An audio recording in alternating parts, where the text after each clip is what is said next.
Labeled as the most controversial multinational corporation, Nestlé is a brand we can all hate but not boycott, all thanks to their extensive range of products. Starting from chocolates, coffee, bottled water to baby formulas, Nestlé's impact on the global stage is quite incomplete without its fair share of scrutiny. So is it safe to say that Nestlé dominates the packaged and processed food market currently? Sadly, yes. On the same note, whenever there is a discussion about the most unethical and corrupt corporations, Nestlé never fails to be at the top of the list. So how is this possible? Such a huge influential company having a baby-tight grip on the market is openly labeled evil and unethical, and nobody does anything about it. In this video, we will break down a few of Nestlé's biggest controversial conspiracies, which is enough to make all of us sick to our stomachs. So without any further ado, let's hop right in. It was 1867 when Henry Nestlé decided to create a small disruption in the producing market by laying down the foundation for Nestlé in Switzerland. The idea was simple yet significant. Henry wanted to start his own line of unique milk-based baby formula, all to help mothers lacking the ability to breastfeed. This idea was something no manufacturers ever thought of before. Babies who were unable to receive breast milk, owing to a variety of factors, were suddenly booned. Nestlé came off as the superhero in disguise, exactly how they planned to enter the market. The formula was a mixture of dried milk, sugars, vegetable oils, and traces of essential nutrients. The key factor in the company's initial success was its marketing strategy. It was advertised as if babies' growth and wellness desperately depended upon the formula, and that breast milk was insufficient to do all of that. It came as a contrary to centuries of old scientific beliefs, which claimed that breast milk was the only greatest form of nourishment for infants. As a result, a controversy was set to come along. Today, Nestlé has around 400,000 people working in its 447 factories, spread across 189 countries. As big as their radar is, the company has constantly faced numerous lawsuits for various frauds and unethical deeds it has committed. They are often accused of literally tricking people into buying their products. Nonetheless, the company still continues to reign and make billions of profitable turnovers every day. Let's get into these controversies in detail, shall we? Nestlé infant formula scandal. Imagine we are in the 90s, and all the media can talk about is poverty, breastfeeding, and greed. Nestlé here decides to push their products, especially by targeting the poor, glorifying it with false information, and even crossing ethical boundaries to promote their baby formula powder. Out of all child labor, unethical promotions, pollution, price fixing, manipulating uneducated mothers, and mislabeling, Nestlé has a terrible history of overstepping ethics to climb to the top. Out of the 2,000 brands under its name, the infant formula is hands down the most popular branch of the Nestlé tree, with a dreadful track record. When the company initially started gaining recognition, it soon expanded its baby formula market in the late 1970s. With a desperation to succeed, Nestlé began advertising their baby formula as a superior substitute to breast milk. Its attempt to manipulate customers by spreading false narratives was soon about to be exposed all over the world. They claimed that their formula was filled with necessary nutrients that even breast milk lacked. Nestlé even went as far as bribing medical specialties to hand over a free sample of their baby powder to new mothers, who would often repurchase the product, believing Nestlé's false claims.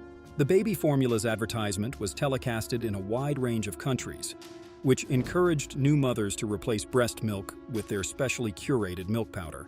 It is even believed that Nestlé hired fake saleswomen in underdeveloped or developing regions of Africa and Asia, whose job was to give false medical pieces of advice to mothers.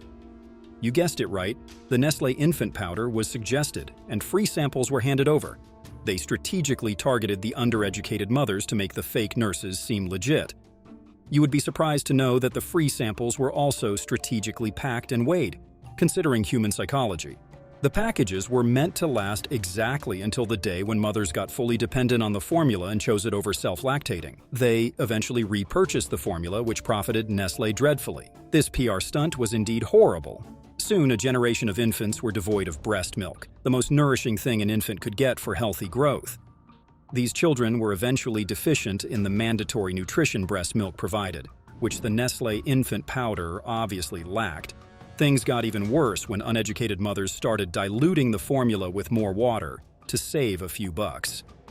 In this way, they were unknowingly starving their own children who already lacked breast milk. With an underdeveloped immune system, these babies also did not have access to clean water, with which their powder was being diluted. Eventually, thousands of children died or suffered from deadly diseases later in their lives. The media soon labeled Nestlé as a baby killer. In 1981, the World Health Organization took necessary measures and passed an international code for marketing of breast milk substitutes. Unfortunately, the damage was already done. The company soon changed their advertising strategies overnight and labeled breast milk as irreplaceable. They soon started advertising their powders just as an additional supplement and kept carrying out bribery and desperate sales of their product in countries having lenient laws. By the way, Nestlé is still getting away with it. The packaged water scandal and other pollution. Apart from selling deadly infant supplements, Nestlé is also one of the leading producers of packaged drinking water bottles in the world. Unfortunately, this industry mammoth is also reportedly the major contributor to water and land pollution.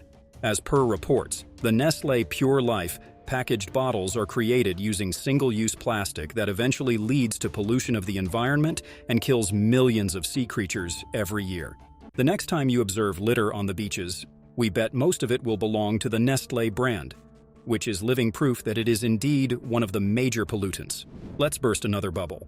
No matter how many fancy images of lakes, springs, and mountains are affixed on the plastic bottles, Nestlé uses groundwater as its biggest source. The groundwater, which would rather be used in areas where the public needs it the most, is constantly exploited by the company and sold for billions of profit margins. Not only is this practice unethical, but it is highly dangerous for the environment. The company is also guilty of stealing clean water sources from undeveloped countries, where people are eventually forced to drink dirty water. The matter garnered high media attention in 2013 when the corporation began diverting abundant clean water from Pakistani locals. This water was then used for the packaged bottle factories, leaving the Pakistani people with no choice other than to use sewage and sludge-sourced water. This evil deed is still being carried out in numerous undeveloped countries so that Nestlé can exploit due to tax regulations. The perfect crime, isn't it? Apart from the plastic water bottles, the enormous amount of waste generated by the company's factories is also gradually causing irreversible damage to the environment, as well as marine life. Recently in 2020, a Nestlé milk powder plant situated in France was accused of releasing its biological waste in a nearby water body. This incident killed around 3 metric tons of fish. Nestlé made a public colossal apology in which it claimed to reduce its plastic waste and usage, which has gone down only by 1%. Nestlé and child labor controversy. Unlike the other controversies, Nestlé was actually accused and proven guilty of supporting child trafficking and child labor in the 2000s. The company even filed an open apology to the court. So what's this about? As we know, Nestlé is also one of the largest chocolate goods distributors in the world. Much later, it was found out Nestlé's chocolates containing cocoa were obtained through child labor. During the early 2000s, a huge hubbub in the media accumulated regarding the accusation of several companies of using child labor products, mainly cocoa for manufacturing chocolates.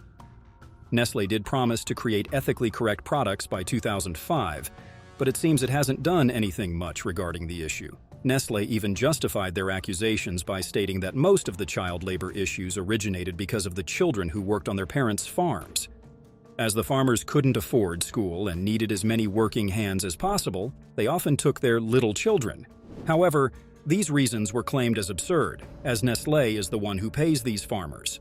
So it should have done something in the favor of the farmers, either by increasing the assistance or paying them more. Soon, the Kit Kat bars and other chocolates came with fair trade labels, which showcased that the product was free from any kind of child labor cruelty. Nestlé guaranteed that they sourced the cocoa ethically, but it was all just for the papers. Neither has the company provided any proof, nor do these illegal controversies make Nestlé appear in a bad spotlight. As always, Nestlé continued to triumph. This million-dollar corporation with massive market dominance is often able to get away with its unethical activities because of its influence. Not to forget, Nestlé has a good marketing game, and its ability to easily influence customers is only getting worse. What do you think? If you have come to the end, please leave the video with a huge thumbs up and subscribe to our channel for more such interesting videos.